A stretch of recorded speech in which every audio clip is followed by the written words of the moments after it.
Yeah, my history with the trio is pretty interesting. I was taken in as a kid, as a teenager, by Nick Reynolds, who was one of the founding members, one of the three founding members. And at the time, the Kingston Trio was the biggest group in the world, right up until when the Beatles came. Kingston Trio was the most important act on the planet. And when I was, like I say, a teenager, I was brought in and given a home because I was basically homeless as a kid. And Nick Reynolds figured I needed it.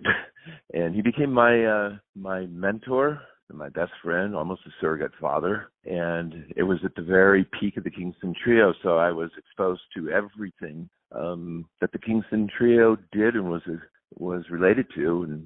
And it was an experience for a kid, a real true experience. And I learned everything about how the Kingston Trio operated, and I got a full sense of how important they were in the music business, in the world of music. Like I say in the concert, sometimes I'd come home from school and sitting at our kitchen table. One time I came home, Dana Andrews, a famous actor from the 1940s and 50s, was having coffee with Nick. I mean, Tom Smothers would drop by, John Phillips from the Mamas and the Papas, Grace Slick, Janis Joplin, all kinds of people would drop by, and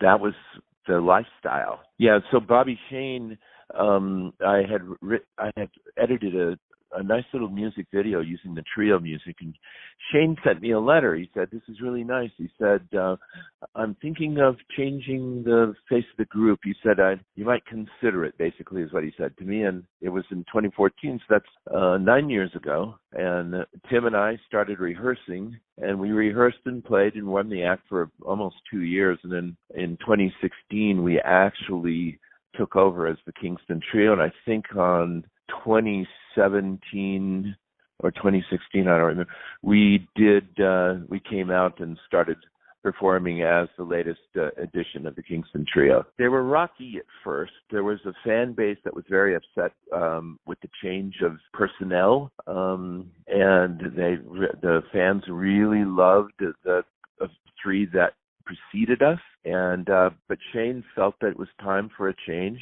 and we took over. And it was rocky. There was a lot of social media stuff that was not positive, but as we did our shows, people recognized that what we were doing was going back to the original formats that the trio used so successfully in the early 1960s, and we emulated that, and it turned out to be a very successful show. And the result has been in our Oregon tour, which we're on this very moment, we've sold out over half of all our shows here, sold them out. So it worked well. Yeah.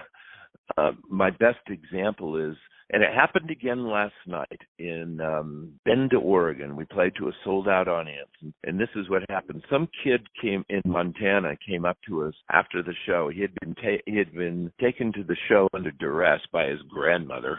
He didn't want to come. He saw the show, and 2-3 years later, he was 15 years old. 2-3 years later, he showed up.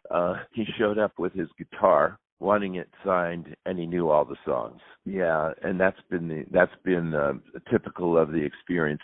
The audiences have been leaving really, really happy, and we couldn't ask for anything more than that.